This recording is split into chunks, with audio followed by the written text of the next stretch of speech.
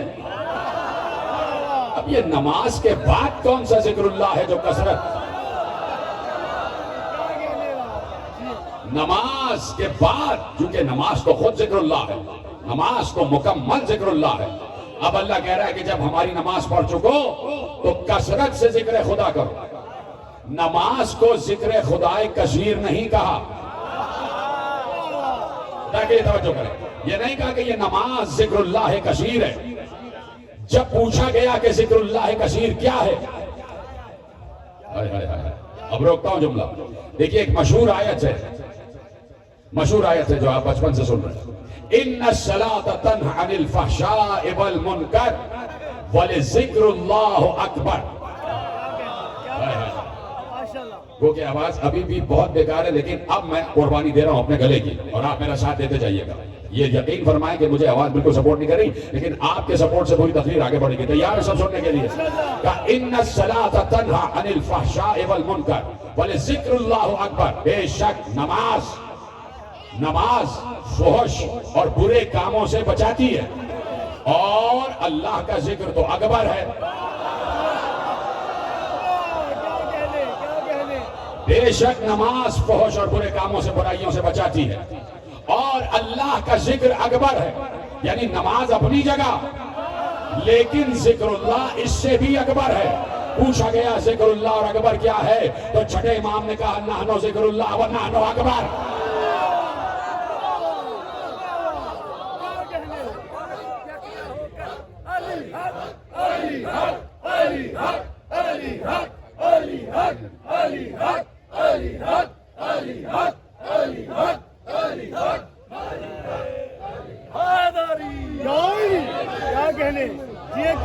پہنچ گئی بات؟ کیا کہنے، ماشاءاللہ. کچھ آگے والے حضرات ناراض سے لگ رہے ہیں کہ بیچارے دو کھڑے ہو گئے تو آپ حیرت سے دیکھ رہے ہیں ہم کو. تو بات یہ ہے کہ جب اکبر نام آئے تو وہ اس لیے کھڑے ہوئے. کیا کہنے. میں کوئی اپنے ساتھ لوگ لے کے تو چلتا نہیں جن کو آپ اپنی زبان میں پتہ نہیں کیا کہتے ہیں. میں ایسا ذاکر تو ہوں نہیں کہ بھائی میرے ساتھ کچھ لوگ چلیں اور خامہ خواہی کے لیے داد دیں، کھڑے ہو جائیں اور رونا گریا. میں تو چاہتا ہوں کہ دل سے ہو جو کام بھی ہو. علی دل تک پہنچ جائے تو علی حق زبان سے نکلے، حسین دل تک پہنچ جائے تو ہائے حسین زبان سے نکلے. تو نحن ذکر اللہ و نحن اکبر، ہم ہی ذکر اللہ ہے اور ہم ہی اکبر ہیں. بات طے ہو گئی. یہ معصوم نے کہہ دیا، اور معصوم جو ہے وہ سچ بولتا ہے. بات یہ ہے کہ دنیا 60 یا 40 برس کے بعد آنے والوں کو سچا کہہ دے تو سب مان لیتے ہیں. جنہوں نے کعبے میں آتے ہی سچ بولنا شروع کر دیا،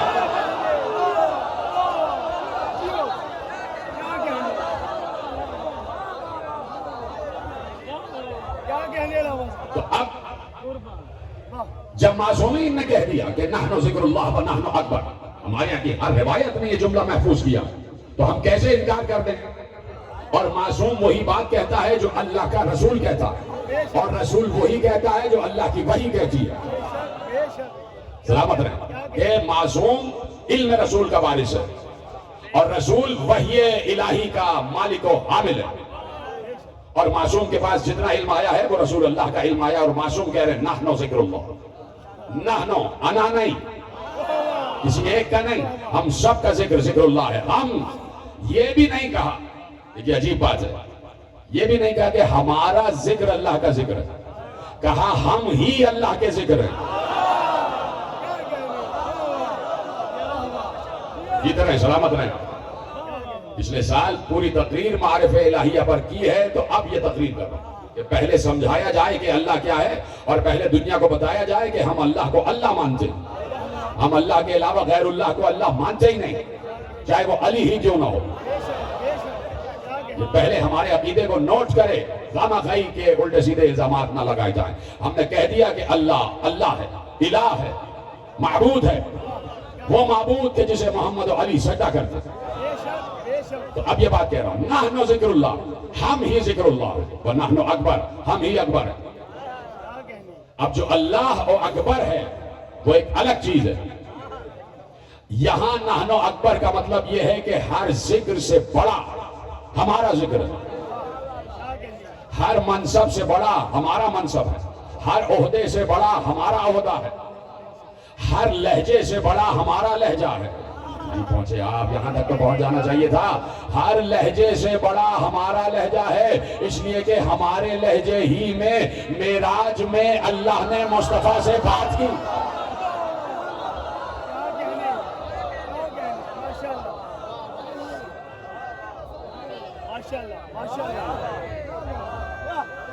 کیا کہنے کی بلا. توجہ فرما لی نا آپ نے, خدا سلامت رکھے آپ کو. جیسے آپ سن رہے ہیں, یہ آپ ہی کا خاصہ ہے, اور یہ آپ ہی کی حوصلہ افزائی اور ہمت افزائی ہے کہ گفتگو یہاں تک پہنچ گئی کہ نحن ذکر اللہ و نحن اکبر. ذکر اللہ ہم ہیں, یہ ہمارا ذکر ہے, اور ہر انسان سے بڑا ذکر ہمارا ہے, اسی لیے ہم ہر انسان میں اکبر ہیں. جہاں بھی لفظ اکبر آئے وہ آل محمد کے لیے ہے. جو سمجھتے ہیں تو میرا سلام ہے بھائی. ہمارا نبی صدیق اکبر ہے, مصطفیٰ صدیق اکبر ہیں, سب سے بڑا صدیق. اس لیے کہ اللہ نے قرآن میں کہا وَاذْكُرْ فِي الْكِتَابِ إِبْرَاهِيمَ إِنَّهُ كَانَ صِدِّيقًا نَبِيًّا. ابراہیم, اللہ کہہ رہا ہے ابراہیم ہمارا صدیق نبی تھا. وَاذْكُرْ فِي الْكِتَابِ إِدْرِيسَ إِنَّهُ كَانَ صِدِّيقًا نَبِيًّا. ادریس صدیق نبی تھا. تو اللہ جسے صدیق کہے وہی صدیق اکبر ہے, اور آل ابراہیم ہے ہمارا مصطفیٰ. تو یہ صدیقیت نسل میں آئی ہے آل محمد کے. تو اب اگر کہہ دے آل محمد کی کوئی فرد یہ کہہ دے کہ نحن ذکر اللہ و نحن اکبر, ہم ہی انسانوں میں بلند ہیں, ہم ہی انسانوں میں اکبر ہیں, اللہ اکبر نے ہمیں اکبر کیا ہے. جو اب جب کہہ دیا کہ نحن ذکر اللہ, ہم ذکر اللہ ہیں, یا ہمارا ذکر اللہ کا ذکر ہے, تو اب سورہ جمعہ میں اگر یہ کہا جائے ترجمے میں فَإِذَا قُضِيَتِ الصَّلَاةُ فَانتَشِرُوا فِي الْأَرْضِ وَابْتَغُوا مِن فَضْلِ اللَّهِ وَاذْكُرُوا اللَّهَ كَثِيرًا لَعَلَّكُمْ تُفْلِحُونَ. دیکھو حدیث کو آیت سے, آیت کو حدیث سے جوڑنا بہت ضروری ہے.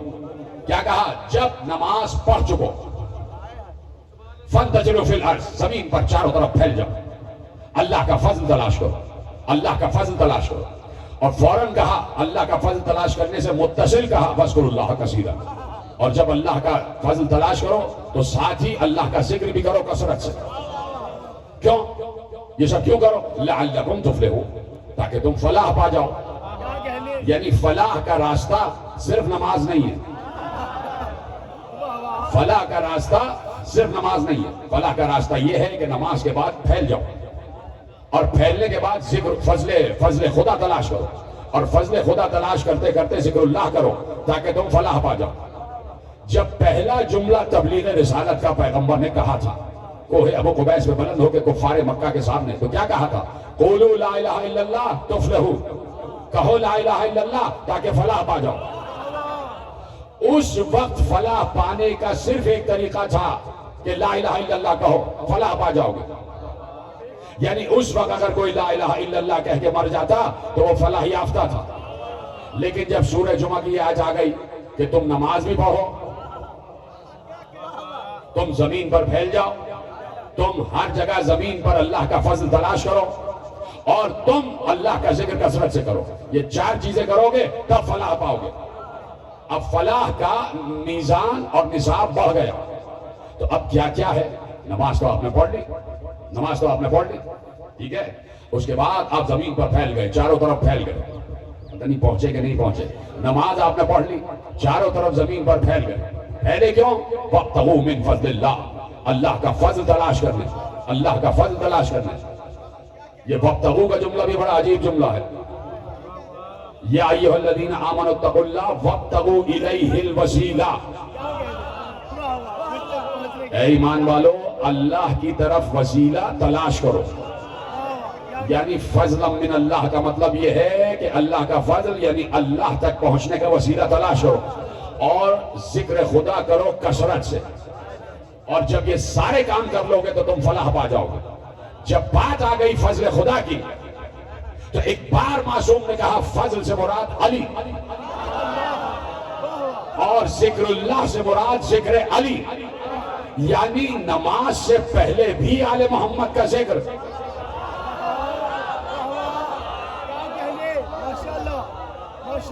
قد افلح من تزکا وذکر اسم ربہ فصلی. 4 سال پہلے یہ جملہ کہا تھا. آپ میں سے بہت سے لوگ خاموش ہوئے کہ نماز سے پہلے بھی ذکر علی، نماز کے بعد بھی ذکر آل محمد. قد سورہ اعلیٰ، قد افلح من تزکا وذکر اسم ربہ فصلی. کہا کہ جس نے اپنے نفس کو پاکیزہ کیا وہ فلاح پا گیا. تو نفس کی پاکیزگی کا سبب کیا ہے؟ کیسے نفس کو پاکیزہ کیا جائے، کیسے فلاح حاصل کی جائے؟ وذکر اسم ربہ فصلی. پہلے اپنے رب کے اسم کا ذکر کرے پھر نماز پڑھے.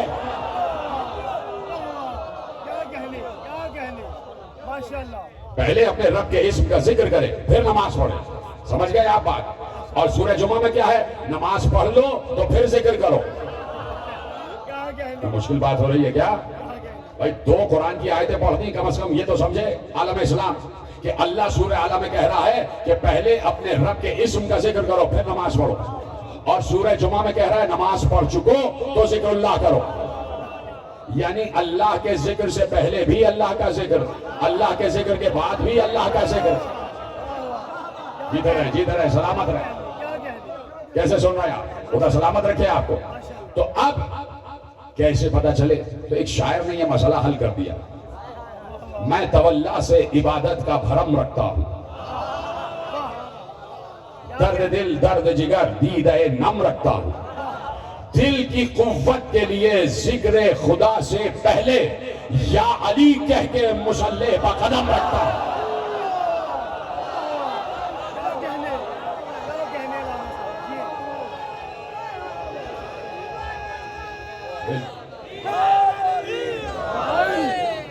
ماشاءاللہ.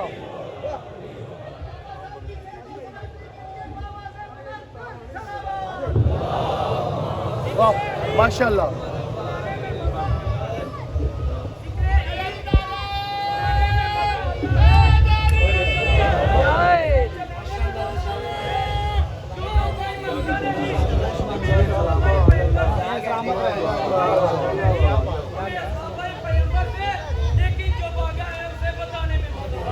قبلہ صاحب کے الفاظ کو انڈورس تو نہیں کہہ سکوں، ان کو سیکنڈ کرنے کے لیے ان سے دعا کی خاطر. قبلہ صاحب نماز پہ بات کر رہے ہیں.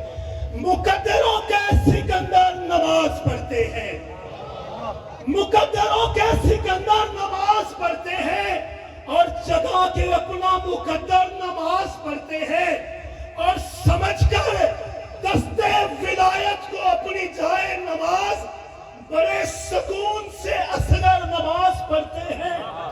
اور ہماری ہاتھوں میں زنجیر بھی نمازی ہے، ہمارے ہاتھوں میں زنجیر بھی نمازی ہے. یہ ماتمی کی پشت پر نماز پڑھتے ہیں، یہ ماتمی کی پشت پر نماز پڑھتے ہیں. اور بڑے سکون کی جگہ ہے صفِ عزائے حسین، بڑے سکون کی جگہ ہے صفِ عزائے حسین، جہاں آ کے کلندر نماز پڑھتے ہیں.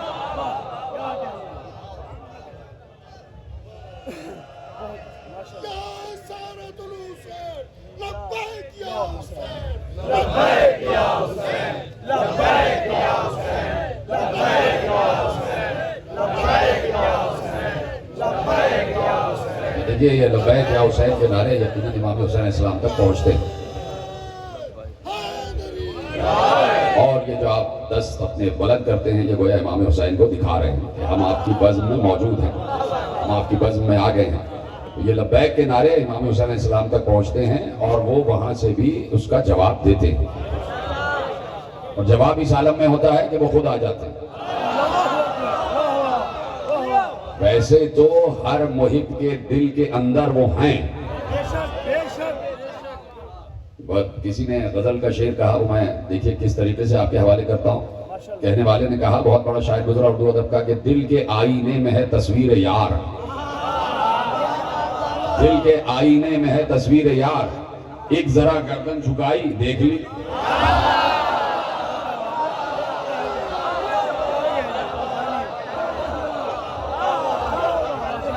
دیکھیے ایک واقعہ مجھے یاد آ گیا اور میں آپ کے حوالے کرتا ہوں. ابھی گفتگو اپنی جگہ رکی ہوئی ہے کہ کچھ نوجوان ایک شہر میں انہوں نے طے کیا کہ اپنے گھر یعنی اپنے علاقے میں بہت بڑی مجلس اعضاء قائم کی جائے یا کوئی اشرا قائم کیا جائے. تو اب وہ سب بیٹھ گئے ایک ساتھ اور میٹنگ ہو گئی. تو کہا کہ بھئی سب چیز ہو تو جائے گی لیکن فائنانس کا مسئلہ ہے اور ہدیہ نہیں ہے، ایسے نہیں ہے کہاں سے مجلس اعضاء برپا ہوگی. تو سب نے سوچا کہ کیا کیا جائے، کس سے بات کی جائے. تو شہر کا ایک بزنس مین تھا، ایک تاجر بہت بڑا، وہ بھی چاہنے والا تھا. اس کے پاس پہنچ گئے اور کہا کہ ہم اس طرح بڑی سی مجلس اعضاء کرنا چاہتے ہیں اور کئی مجلسیں کرنا چاہتے ہیں. ہمارے پاس مصرف نہیں ہے، مصارف نہیں ہے، تو ہم آپ کے پاس آئے کہ آپ ذرا کچھ ہماری مدد کیجئے تاکہ ذکر حسین، ذکر اللہ، ذکر علی، ذکر اللہ یہ آگے بڑھے. انہوں نے فوراً چیک بک نکالی اور کہا کہ اس میں جتنے آپ کو لینے ہیں اس پہ لکھ دیجیے. ان نوجوانوں نے لکھ دیا جتنی رقم چاہیے. اس تاجر نے جب چیک سامنے آیا تو جو نوجوانوں نے لکھا تھا اس پہ ہاتھ رکھا، پڑھا نہیں کہ کتنا لکھا اور سائن کر دی. اس نے دیکھا نہیں کہ انہوں نے کتنا لکھا، ہاتھ رکھ دیا اور سائن کر دی. وہ لے گئے، مجلس ہو گئی، مجلسیں ہو گئی. تو اسی تاجر نے خواب میں دیکھا کہ وہ مجلس پہ روتا ہوا آیا، یہ کچھ ہوا، جو کچھ بھی ہوا ساری مجلسیں ہو گئی. تو تاجر کا انتقال ہو گیا. تو ایک شخص نے انہی میں سے خواب میں دیکھا کہ تاجر سے ملاقات ہوئی جس کا انتقال ہو گیا، بہت عرصے بعد اس سے ملاقات ہوئی. تو کہا کہ کیا رہا تمہارے ساتھ حشر میں، تمہارے ساتھ کیا رہا بعد مردن، بعد موت، جو تمہارے ساتھ قبر کے اور برزخ کے حالات رہے، تو کیا رہا؟ کہا کہ سید الشہداء کے سامنے میرے اعمال پیش کیے گئے اور میرے اعمال نامے میں جو کچھ لکھا تھا، جو بھی میں نے احسن ترین کام کیے تھے، جو کچھ بھی تھا امام کے سامنے پیش کیے گئے. امام کے سامنے فرشتوں نے میرا اعمال نامہ پیش کیا. امام نے بغیر دیکھے دستخط کر دی.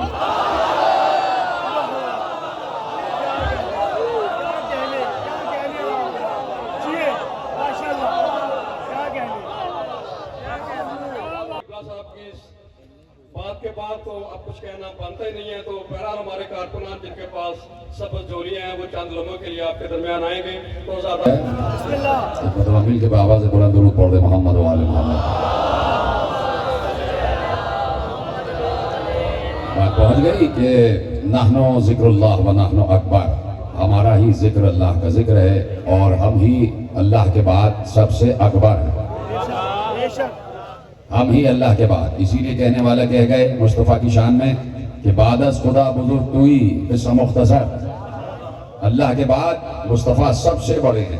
بس کہا کہ ساری بات ختم ہو گئی کہ اللہ کے بعد مصطفیٰ سب سے بڑا. اللہ کے بعد مصطفیٰ سب سے بڑے ہیں. اللہ کے بعد مصطفیٰ سب سے بڑے ہیں. اور ہم یہی کہتے ہیں کہ اللہ کے بعد مصطفیٰ سب سے بڑے ہیں. یہ بھی تو دیکھو کہ اس کی گودی میں پلے ہیں.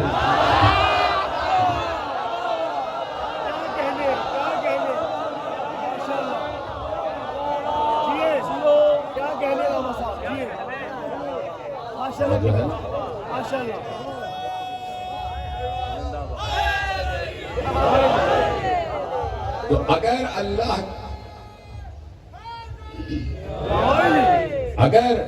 اللہ تک پہنچنا ہے اور اس سے رابطہ کرنا ہے، اس سے مربوط ہونا ہے، تو یقیناً اللہ تو ہر جگہ ہے اور رگے گردن سے بھی قریب ہے. رگے گردن سے بھی قریب ہے. تو طریقے سیکھنا پڑیں گے کہ کیسے اس سے مخاطب ہوا جائے.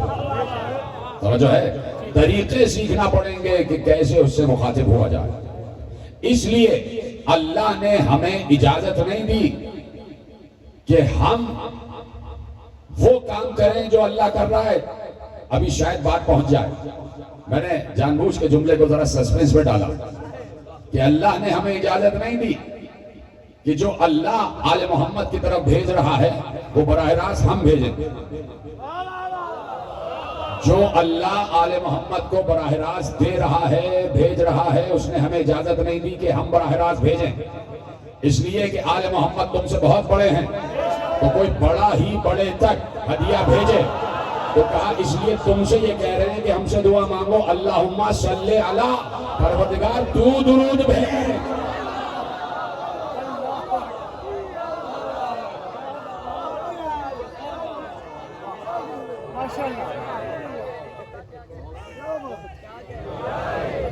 توجہ ہے نا کہ براہ راست ہمیں اجازت نہیں ہے کہ ہم آل محمد کی طرف درود بھیجیں. ہم اللہ سے کہتے ہیں کہ پروردگار تو بھیج درود. اس لیے کہ تو اپنی ذات میں اکبر, یہ اپنے صفات میں اکبر, تو اپنی ذات میں اکبر, یہ اپنے صفات میں اکبر. کہ تم صرف ہم سے کہو تو ہم درود بھیجیں گے. اس لیے کہ تم ہر وقت پاک بھی نہیں رہتے.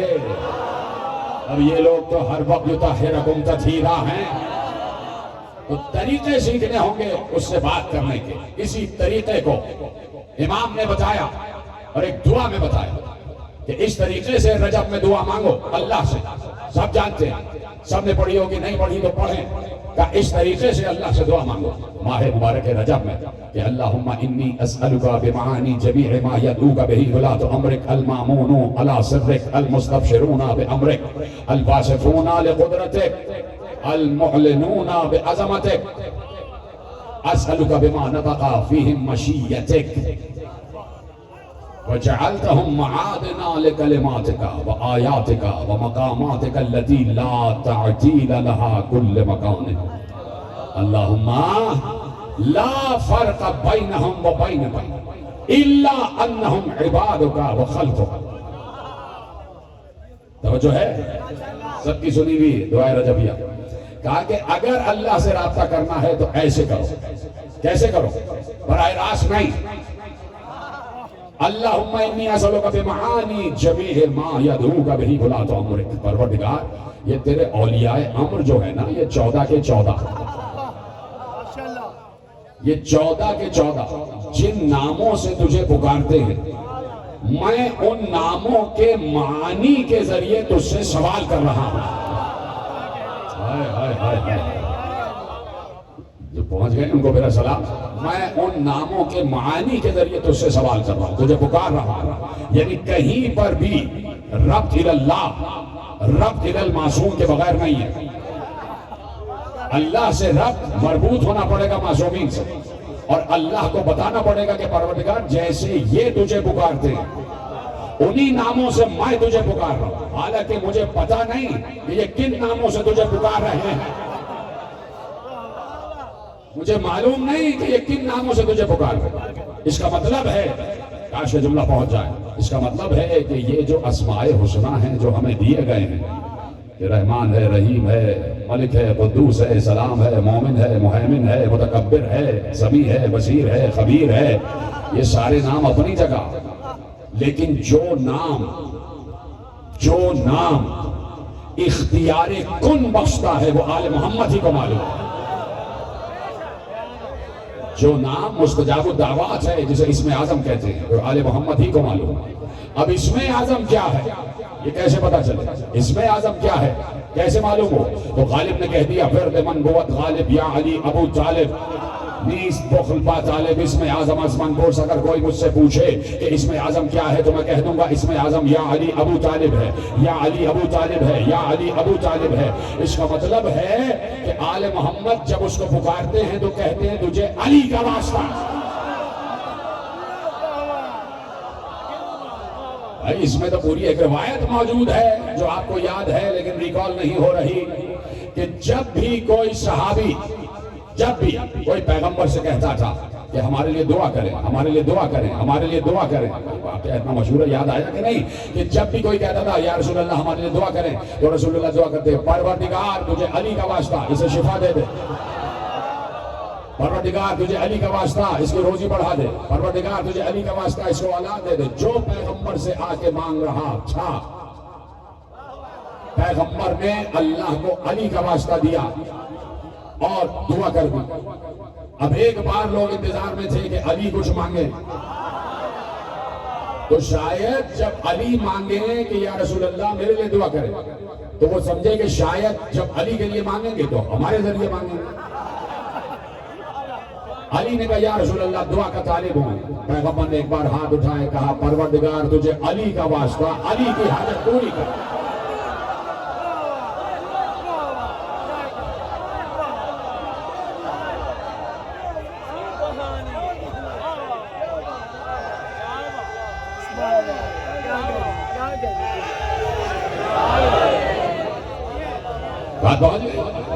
پروردگار تجھے ان ناموں کا واسطہ جن ناموں سے تجھے یہ تیرے اولیاء امر پکارتے ہیں.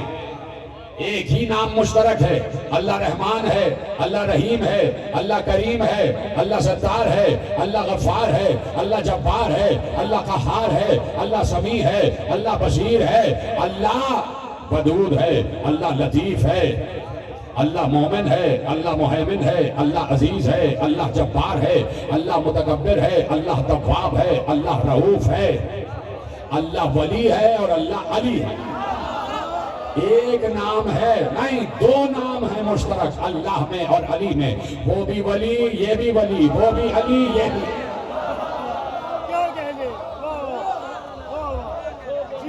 وہ بھی ولی، یہ بھی ولی، وہ بھی علی، یہ بھی علی. تو اگر علی کو علی کے نام کا واسطہ دیا جائے تو کیا مذائقہ؟ اگر ولی سے بات کی جائے اور علی کے ذریعے کی جائے، نہیں، آپ نے تو ایک ہی طرف کا جملہ سن لیا.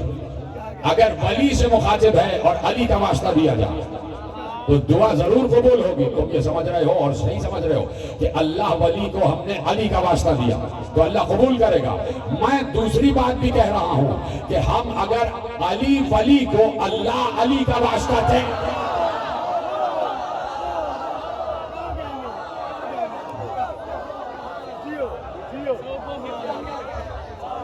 اس لیے کہ دونوں ولی دونوں علی، اختلاف تو نہیں ہے. کہیں کسی کے ذہن میں یہ نہ رہے کہ کوئی شرک ہو رہا ہو. شرک اس وقت ہوتا ہے کہ جب اللہ کی نہ مانی جائے. شرک وہ ہوتا ہے کہ اللہ کی رائے پر اپنی رائے کو متقدم کیا جائے، اس کو شرک کہتے ہیں. جب اللہ کہہ رہا ہے اور اللہ کے ولی کہہ رہے ہیں، تجھے اس ناموں سے پکارتے ہیں جس ناموں سے تجھے تیرے اولیاء امر پکارتے ہیں. تیرے اولیاء امر پکارتے ہیں. کون ہے اولیاء امر؟ تیری عظمت کی بشارت دینے والے، تیری قدرت کے اوصاف بیان کرنے والے. ختم کر دیتا ہوں بات، تک تو نہیں گئے، ساتویں منزل ہے. تیری قدرت کے اوصاف بیان کرنے والے. صرف یہی نہیں، سنے عالم اسلام کہ معصوم نے کیا دعا لکھوائی ہے کہ جو اولی الامر ہوتا ہے اس میں اوصاف کیا ہوتے ہیں. ہر ایرا غیرہ اٹھ کے اولی الامر نہ بن جائے. جس نے اولی الامر بننے کی کوشش کی وہ ہوا میں اڑ جاتا. ہر ایرا غیرہ اولی الامر نہیں ہو سکتا.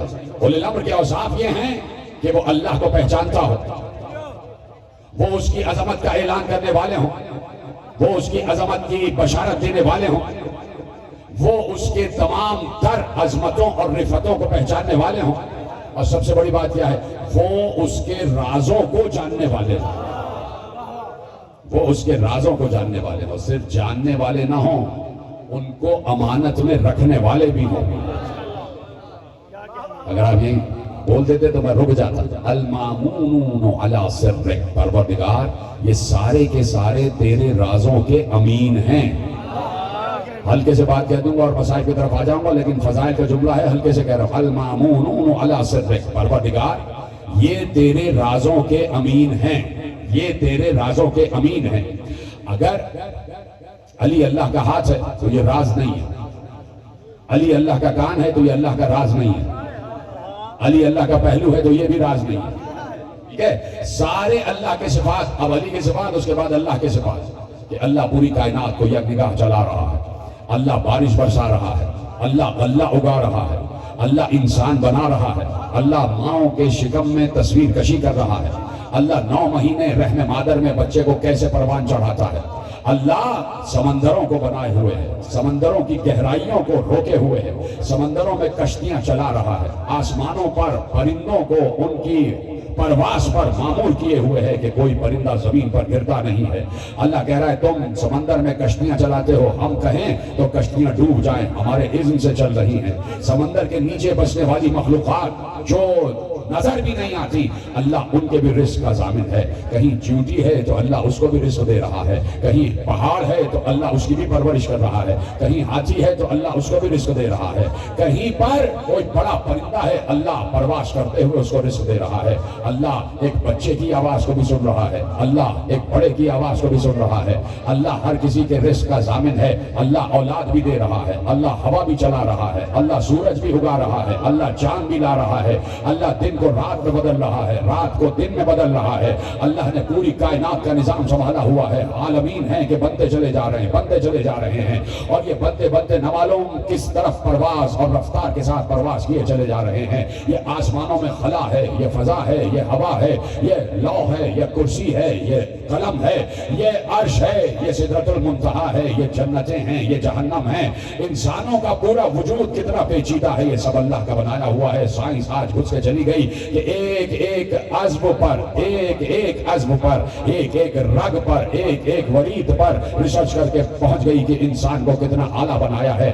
یہ سب کچھ ظاہر ہے، اس کے بعد کچھ راز بھی ہیں اللہ کے جو ابھی تک مخلوق تک نہیں پہنچے، اور یہ سب جو مخلوق کو معلوم ہو گئے راز نہ رہا۔ اس کے علاوہ اللہ کیا ہے یہ صرف آل محمد جانتے ہیں، یہ صرف آل محمد جانتے ہیں، اور آل محمد جانتے ہیں تو جب تک اللہ کہہ نہ دے کہ رازوں سے پردہ ہٹا دو، تب تک یہ رازوں سے پردہ نہیں ہٹائیں گے۔ ارے تمہیں ایک پردہ ہٹنا برداشت نہیں ہو رہا کہ جب معراج کا پردہ ہٹایا، تمہیں ایک پردہ ہٹنا برداشت نہیں ہو رہا، تو اگر راز سے سارے پردے ہٹ گئے تو تمہارے پتے پانی ہو جائیں گے، تمہارے پتے پانی ہو جائیں گے اگر سارے رازوں سے پردہ ہٹ گیا۔ کہہ چکا کسی منزل پر، بات ختم ہو رہی ہے، لیکن آج کی حد تک ایک نتیجہ آپ کے حوالے کر دوں کہ سب نے یقیناً کہیں نہ کہیں پڑھے لکھے حضرات بیٹھے ہیں تو انہوں نے مولانا روم کی ایک مثنوی سنی ضرور ہے۔ مولانا روم کہتے ہیں روستائی گاؤ در آخر ببست، شیر گاوش خرد بر جایش نشست، روستائی شد در آخر سوئے گاؤ، گاؤ رامی جست شب آنکنج گاؤ، شیر گفت ہر روشنی افزود دے، پرد رید زہرش دل خون شدے۔ کہتے ہیں کہ ایک دیہاتی روز اپنی گائے کو لے کر کھیت میں جاتا تھا، ہل چلاتا تھا، رات کو آتا اور گائے کو اس کے استبل میں رکھ دیتا اور اس کو چارہ دیتا، اندھیرا ہو جاتا حجرے میں چلا جاتا۔ کہ ایک رات کو روستائی آیا، یہ گاؤں کا دیہاتی آیا اپنی گائے کو لے کر، اور اس نے گائے کے استبل میں گائے کو بٹھا دیا، اور گائے اندھیرا ہو چکا تھا، اندھیرا تھا، وہ گائے کے لیے چارہ لینے گیا تاکہ گائے کو کھانا کھلائے۔ اتنی دیر میں جب وہ چارہ لینے گیا تو ایک شیر آ گیا، اور شیر گائے کو کھا گیا، اور شیر گائے کو کھانے کے بعد گائے کی جگہ بیٹھ گیا۔ یہ دیہاتی گھر سے واپس آیا چارہ لے کے، اندھیرا تھا، وہ بیٹھ گیا، اور بیٹھ کر گائے سمجھ رہا تھا، شیر کو گائے سمجھ رہا تھا، اور اس شیر کے سر سے لے کر پورے جسم پہ ہاتھ پھیر رہا تھا، اس کو سہلا رہا تھا، مالش کر رہا تھا، مالش کرتے کرتے کہہ رہا تھا اے میری گائے یہ کیسی ہو گئی تو، یہ تیرا منہ کیسا ہے، یہ تیرے کان کیسے ہو گئے، یہ تیری دم کیسے ہو گئی، اور اسے بار بار سہلا رہا تھا، اس کے مالش کر رہا تھا۔ مولانا روم کہتے ہیں شیر گفت ار روشنی افزود دے، پرد رید زہرش دل خون شدے، کہ شیر نے دل ہی دل میں کہا کہ اگر ابھی روشنی ہو جائے تو اس کسان کا پتا پانی ہو جائے گا، اس کا جگر پھٹ جائے گا، اس کا جگر پھٹ جائے گا۔ سننا، مولانا روم کہتے ہیں کہ علی کو دنیا نے تاریکی میں دیکھا ہے، اگر روشنی میں دیکھو تو پتے پھٹ جائے۔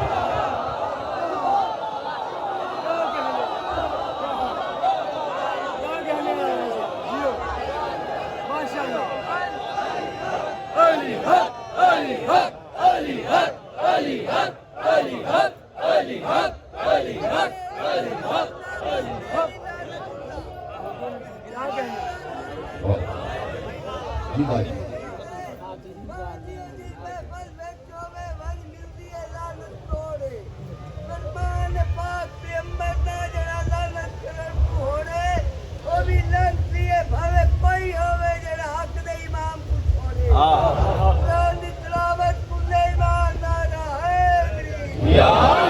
ماشاءاللہ علی کو دنیا نے تاریکی میں دیکھا، ابھی تو علی پر پڑے ہوئے پردے نہیں ہٹے، یہ تو پھر سارے کے سارے علی ہیں،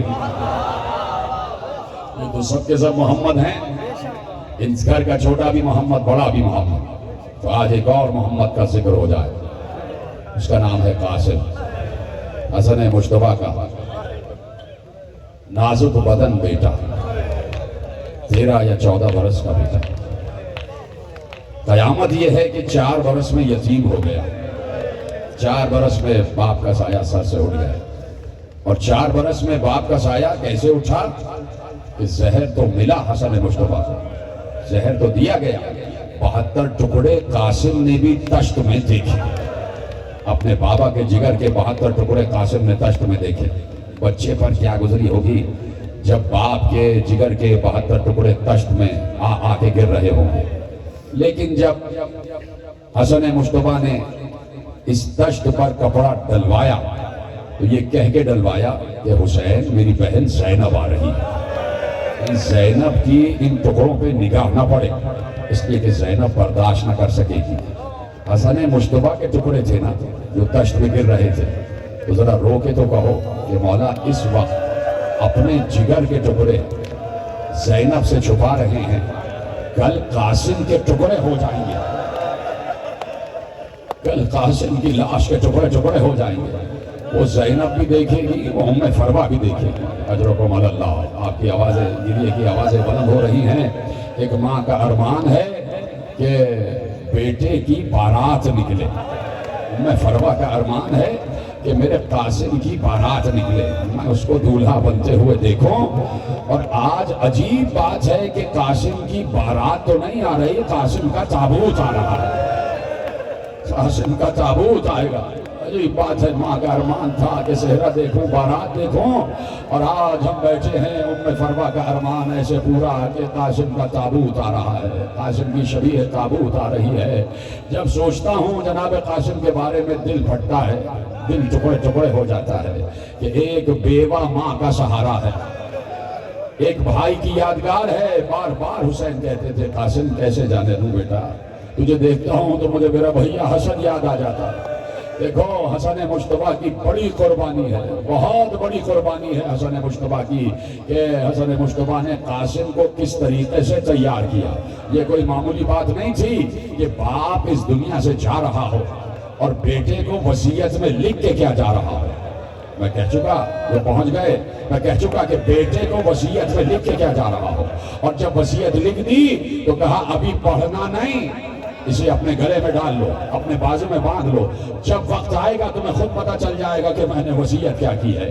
اس لیے کہ باپ اپنے بیٹے کے لیے جو سب سے قیمتی شے چھوڑ کر جاتا ہے وہ اس کا دین ہوتا ہے، اس کا عقیدہ ہوتا ہے، اس کا یقین ہوتا ہے۔ اور حسن مجتبیٰ اپنے بیٹے قاسم کے لیے کیا چھوڑ کر گئے؟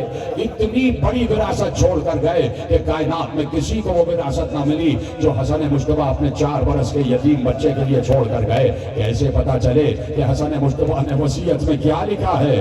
پتہ اس وقت چلا جب قاسم واپس آئے اپنی ماں کے حجرے میں، 10 محرم آ گئی، ماں نے سینے سے لگا لیا، بیٹا قاسم، بیٹا قاسم، دیکھو بیٹے تمہارے بابا نے تمہیں آج کربلا ہی کے لیے مانگا تھا، بیٹے آپ جا کے پوچھئے، اپنے چچا سے پوچھئے، امام وقت سے پوچھئے کہ آپ کی باری کب آئے گی، آپ میدان شہادت کو کب جائیں گے۔ میں بھی چاہتی ہوں کہ ساری بیویاں اپنے اپنے جوانوں کو، اپنے اپنے لخت جگر کو حسین کی حفاظت کے لیے بھیج چکی ہیں، تو میں بھی اپنے ہدیہ حسین کی حفاظت کے لیے بھیجوں۔ تو قاسم نے یہی کہا، اماں ہر بار چچا کہتے ہیں کہ تمہیں دیکھتا ہوں تو بھیا حسن یاد آ جاتا ہے، تمہیں دیکھتا ہوں تو میرا بھائی حسن مجھے یاد آ جاتا ہے، تم میرے بھیا حسن کی یادگار ہو، کیسے تمہیں بھیج دوں۔ اماں میں کیا کروں، میرے سر پر تو سب سے بڑی مصیبت آ گئی کہ مجھے اجازت نہیں مل رہی۔ ام فروا نے لفظ مصیبت سنا، کہا قاسم بس مصیبت حل ہو گئی. کہا اماں کیسے؟ کہا قاسم اپنی آستین اوپر کرو, تمہارے بابا نے ایک وصیت لکھی تھی اور کہا تھا فروا جب مصیبت آئے یہ تعویذ کھول لینا. اب جو تعویذ کھولا فروا رونے لگی. کہا قاسم آؤ, اب اجازت سے کوئی روک نہیں سکتا, اب تمہیں اجازت ملے گی. قاسم کا ہاتھ پکڑا, ایک ہاتھ میں وہ تعویذ وہ خط لیا, آ گئی حسین کے حجرے میں. حسین اپنی بھابھی کے احترام میں کھڑے ہو گئے. جی میری بھابھی کیسے آنا ہوا؟ بچے کو لے کے آئی تھی نا. کہا کہ اے امام وقت, اے امام وقت, میں آپ سے صرف ایک عرض کرنے آئی ہوں. کہا جی فرمائیے. کہا یہ تحریر پڑھ لیجئے, یہ تحریر پڑھ لیجئے. حسین نے کپ کپاتے ہوئے ہاتھوں سے تحریر لی. اب جو پڑھا حسین کی آنکھوں سے آنسو بہنے لگے. حسین رو رہے تھے, آنسو, آنکھیں تر تھی آنسوؤں سے. خط پڑھتے جاتے تھے, حسین گریا کرتے جاتے تھے, اس لیے کہ خط عجیب و غریب خط تھا. وہ حسن مشتبہ کا خط تھا, حسین کے نام لکھا تھا. یہ خط ہے اپنے عہد کے امام حسن مشتبہ کا, اپنے عہد کے امام حسین ابن علی کے نام. اے حسین, جب کربلا میں شہادتوں کا وقت آ جائے, جب کربلا میں قربانیوں کا وقت آ جائے تو قاسم کو میری طرف سے قربان کر دینا. بھیا میری وصیت یہ ہے کہ قاسم کو روکنا نہیں, قاسم کو اجازت دے دینا. اور بھی بہت کچھ خط میں تھا. ایک بار حسین نے خط پڑھا, آنکھوں سے لگایا اور روئے. روتے ہوئے قاسم کو سینے سے لگا لیا اور سینے سے لگاتے لگاتے کہہ رہے تھے قاسم بڑی سفارش لے آئے, قاسم بڑی سفارش لے آئے بیٹا, اب میں رک نہیں سکتا. قاسم کو لے گئے, خیمے میں آئے, ساری بیویوں نے گھیرا ہوا ہے. حسین جب بھی کسی بنی ہاشم کے جوان کو تیار کرتے, بیویوں کے سامنے تیار کرتے, قاسم کو تیار کر رہے ہیں کہ ایک فوجی ایک سپاہی بنا رہے ہیں. اور ماں یہ چاہتی تھی کہ قاسم کو دولہا بنایا جائے. ارے میں کہوں گا بی بی ام فروا سے کہ آج آپ کا بیٹا دولہا بن رہا ہے. فرض یہ ہے کہ آج اس کی شادی شہادت سے ہونے والی ہے, آج اس کا عقد شہادت سے ہونے والا ہے. بی بی ام فروا نے کہا اے میرے امام وقت, میں نے ایک کرتا تیار کیا تھا کہ جس دن قاسم کے سر پہ صحرا باندھوں گی تو یہ کرتا پہناؤں گی. کرتا لے کے آئیں. حسین ابن علی نے قاسم کو وہ جبہ پہنا دیا, وہ کرتا پہنا دیا. جیسے ہی کرتا پہنایا بیویوں میں کوہرام مچ گیا. سنو گے کیوں؟ اس لیے کہ کرتا پہناتے ہی قاسم کے گریبان کو چاک کر دیا, ایسے چاک کر دیا. بیویاں رو رہی تھی, کسی میں ہمت نہیں تھی کہ پوچھے. زینب آگے بڑھی, کہا بھیا سارے بچوں کو تیار کیا, کسی بچے کا گریبان اس طرح چاک نہ کیا. یا قاسم کا گریبان کیوں چاک کیا؟ روئے. کہا قاسم سے میں بہت محبت کرتا ہوں, میرے بھائی حسن کی یادگار ہے. ارے یتیم ہے یتیم, اس لیے گریبان چاک کیا ہے کہ لوگوں کو یہ پتا چل جائے کہ کوئی یتیم آیا ہے, شاید کسی کو رحم آ جائے. اجر اللہ, شاید کسی کو رحم آ جائے.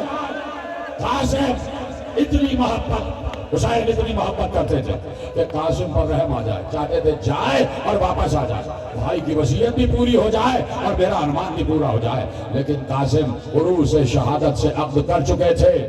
اجازت لی, ماموں کو چچاؤں کو سلام کیا, عباس کو سلام کیا, حسین کو سلام کیا, جھک جھک کے سلام کیا. تیار کر چکے تھے عباس, تیار کر چکے تھے دونوں چچا.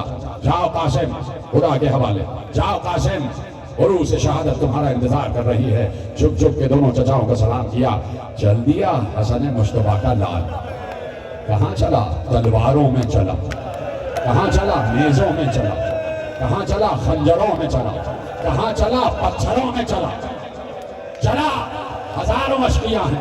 اور اب جو ایک شقی نے دیکھا تو اس نے لکھا, بیان لکھوایا کہ اب جو بچہ باہر آیا خیمہ گاہ حسینی سے, ایسا لگتا تھا دن کی روشنی میں چاند طلوع کر رہا, دن کی روشنی میں کوئی چاند کا ٹکڑا زمین پر آ گیا ہے. کہا اتنا حسین بچہ ہم نے دیکھا نہیں کہ اس کے چہرے سے نور ساطع ہو رہا تھا, نور ساطع ہو رہا تھا. قاسم میدان میں آئے, کیا رجس پڑھا, رجس پڑھا, اپنے اور اپنے آباء اجداد کا ذکر کیا. بتایا ہم کون ہیں, بتایا ہم شیر بیشہ شجاعت ہیں, بتایا کہ ہم اسد اللہ کے گھرانے والے ہیں, بتایا کہ ہم اسد و رسول اللہ کے گھرانے والے ہیں. اور اس کے بعد کہا کسی میں ہمت ہے کہ حسین کی طرف آگ اٹھا کے دیکھے؟ کہا جب تک میں زندہ ہوں کوئی میرے چچا تک نہیں پہنچ سکتا, جب تک میرے جسم میں خون کا ایک قطرہ باقی ہے کوئی میرے چچا کی طرف آنکھ اٹھا کے نہیں دیکھ سکتا۔ قاسم کا یہ رجز گونج رہا تھا، یہ رجز حسین کے کان میں پہنچ رہا تھا، یہ رجز عباس کے کان میں پہنچ رہا تھا، یہ رجز بی بی فروہ کے کان میں پہنچ رہا تھا، اور ادھر سے آواز آ رہی تھی مرحبا قاسم، مرحبا قاسم، مرحبا قاسم۔ قاسم نے حملے کرنا شروع کیے، ارزق کے 4 بیٹوں کو مارا، ارزق کو بھی مارا، ایک ایک بیٹا 10-10 ہزار پر بھاری تھا، گویا قاسم نے 5 کو نہیں 50,000 کو مارا۔ دہل رہی تھی فوج شام، لرز رہی تھی فوج شام، یہ کون سا بچہ آ گیا، یہ کیسا بچہ آ گیا کہ کسی طرح رک ہی نہیں رہا، کسی طرح رک ہی نہیں رہا، کوئی اس پر قابو ہی نہیں پا سکتا۔ کہا کہ اس طرح نہیں، جنگ منفردہ میں اس کو کوئی نہیں ہرا سکتا، پھر کیسے قابو پایا جائے؟ کہ چاروں طرف سے مل کے حملہ کرو، چاروں طرف سے مل کے حملہ کرو، ادھر سے بھی حملہ، ادھر سے بھی حملہ، میمنے سے حملہ، میسرے سے حملہ، قلب لشکر سے حملہ، چاروں طرف سے حملہ ہو رہا ہے، اور تنہا حسن مصطفیٰ کی جان، وہ بھی 13 برس کا جوان کہ جو مکمل جوان بھی نہ ہو، اور ادھر ہے ام فروہ کا ارمان کہ میرا بیٹا روس شہادت سے عقد کرنے گیا ہے۔ میرے عزیزوں ختم ہو گئی گفتگو، ایسے میں کسی شقی نے، قاسم قابو میں نہیں آتے، کبھی بھی نہ آتے، کسی شقی نے کہا کہ مکر کرنا پڑے گا، مکر کرنا پڑے گا۔ ایک بار کسی نے اپنے گھوڑے پہ بلند ہو کے کہا چھوٹا سا بچہ ہے نا، بچوں کی تو عادت ہوتی ہے، چھوٹا بچہ ہے نا، فطرت تو بچے کی ہے نا۔ ادھر سے کسی نے گھوڑے پہ بلند ہو کے کہا کہ اے ابن حسن، اے حسن مصطفیٰ کے بیٹے، تمہارے پاؤں میں جو جوتا ہے اس کا تسمہ کھل گیا ہے، تسمہ تو باندھ لو۔ بس غضب ہو گیا، قاسم ایک بار جھکے، جیسے ہی رکعت کی طرف جھکے کسی نے سر پہ گرز مارا، گرز مارا، قاسم گھوڑے پہ لرز رہے تھے، قاسم گھوڑے پہ لرز رہے تھے، لرزنا قیامت ہو گئے کہ کسی نے یہاں سے نیزہ مارا، ادھر سے باہر آ گیا، سامنے سے نیزہ مارا، اس سے باہر آ گیا، بچہ لڑکھڑاتے لڑکھڑاتے زمین پر گرا، اور اب قریب تھا کہ قاسم کی گردن کاٹی جائے۔ قاسم نے آواز دی چچا میں گر گیا، چچا میں گر گیا، میری خبر نہیں۔ حسین پر یہ قیامت، حسین پر یہ آواز قیامت بن کے ٹوٹی، قیامت بن کے، یہ حسن مصطفیٰ کی آواز آ رہی تھی، قاسم کی آواز نہیں، یہ حسن مصطفیٰ کی آواز تھی۔ جیسے ہی قاسم نے کہا چچا میں گر گیا، حسین نے عباس کو دیکھا، عباس نے حسین کو دیکھا، دونوں بھائی ایک دوسرے کا مطلب سمجھے۔ جب دونوں چلے تو دیکھا اتنا ازدحام ہے قاسم کی قبر پر کہ قاسم کی لاش پر اتنا ازدحام ہے کہ قاسم کی لاش تک پہنچنا مشکل ہو رہا تھا۔ تو عباس نے حسین کو، حسین نے عباس کو دیکھا، دونوں بھائی سمجھے کہ پہلے فوج پر حملہ کرنا پڑے گا۔ ادھر سے حسین نے حملہ کیا، ادھر سے عباس نے حملہ کیا۔ لکھنے والوں نے لکھا ادھر کی فوج ادھر بھاگی، ادھر کی فوج ادھر بھاگی، اور بچے کی آواز آ رہی تھی چچا بچائیے، چچا بچائیے۔ فوج بھاگ گئی۔ جیسے ہی حسین لاش قاسم پر آئے، لے آنا تابوت، جیسے ہی حسین لاش قاسم پر آئے، قاسم کی لاش ٹکڑے ٹکڑے ہو گئی۔ حسین نے لاش کو